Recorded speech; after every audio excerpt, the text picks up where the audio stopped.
আজকে আমি বানিয়ে দেখো গোলাপ জামুন, সুজির গোলাপ জামুন। এখানে আমি নিয়েছি 1 বাটি মতো সুজি। এটা কড়াইতে হালকা নেড়ে জল দিয়ে একটা ডো তৈরি করে নেব।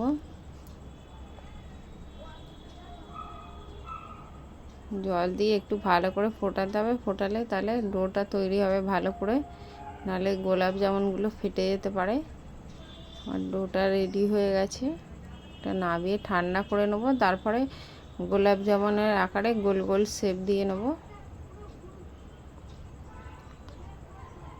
এটা ঠান্ডা হচ্ছে, ততক্ষণ আমি চিনি শিরাটা রেডি করে নেব।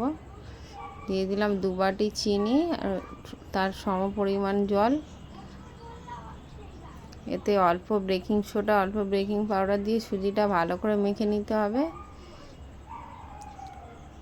আর হাতের মধ্যে অল্প ঘি নিয়ে নেব, নিয়ে ভালো করে মাখবো, নাহলে হাতায় আটকে যাবে হাতের মধ্যে।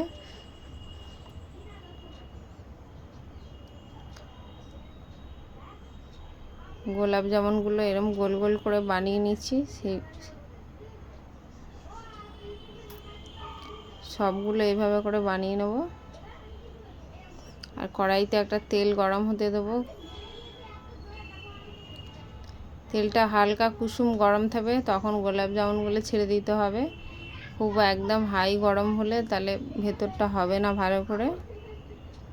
আর আমার ভিডিওটা যদি ভালো লেগে থাকে লাইক কমেন্ট শেয়ার করবেন। ফেসবুক থেকে দেখলে আমার পেজটি ফলো করবেন, আর ইউটিউব থেকে দেখলে আমার চ্যানেলটি সাবস্ক্রাইব করে দেবেন। চিনির শিরাটা রেডি হয়ে গেছে। আর এদিকে আমি গোলাপ জামুনগুলো ভেজে নিয়েছি, তুলে নেব। এগুলো নিয়ে চিনির শিরাটা গরম থাকতে থাকতে ওর মধ্যে দিতে হবে।